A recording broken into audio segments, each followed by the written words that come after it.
السلام علیکم ورحمۃ اللہ وبرکاتہ۔ ناظرین، امید ہے کہ آپ حضرات خیریت سے ہوں گے۔ انتہائی شرمناک خبر میں آپ حضرات کے ساتھ شیئر کرنے جا رہا ہوں۔ گیان واپی مسجد کے تہہ خانے میں ہندوؤں کو پوجا کی اجازت دے دی گئی ہے۔ بڑی خبر یہ کھل کر سامنے آ رہی ہے کہ گیان واپی مسجد کے پہلے سے بند تہہ خانے میں پوجا کی اجازت ملی۔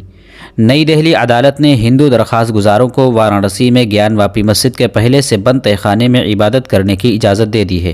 وارانسی کی ایک عدالت نے بدھ کی دوپہر یہ فیصلہ دیا۔ عدالت نے اپنے حکم میں کہا ہے کہ عبادت وشوناتھ مندر کے پجاری کر سکتے ہیں۔ عدالت نے کہا ہے کہ مسجد کے تہہ خانے میں داخلے کو روکنے کے لیے نصب رکاوٹیں ہٹانے کے انتظامات کیے جائیں۔ سپریم کورٹ نے ASI سروے کے دوران تہہ خانے کو سیل کرنے کا حکم دیا تھا۔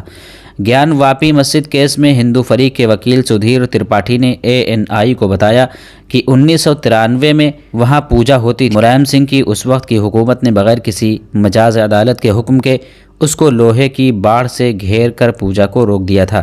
ایک مقدمہ درج کیا گیا جس میں 2 ریلیف مانگے گئے۔ پہلی راحت یہ مانگی گئی کہ ویاس جی کے تہہ خانے کے دروازے اور کھڑکیاں ٹوٹی ہوئی ہیں اور خستہ حال ہیں اور اس پر زبردستی قبضے کو روکا جائے، ضلع افسر کو ریسیور مقرر کیا جائے۔ تو میرے دوستو، گیان واپی مسجد کے تہہ خانے میں پوجا کی اجازت دے دی گئی ہے، جو بہت ہی شرمناک خبر کھل کر سامنے آ رہی ہے۔ آپ حضرات کی اس بارے میں کیا رائے ہے؟ کمنٹ باکس میں آپ ضرور اپنی رائے کا اظہار فرمائیں۔ السلام علیکم ورحمۃ اللہ وبرکاتہ۔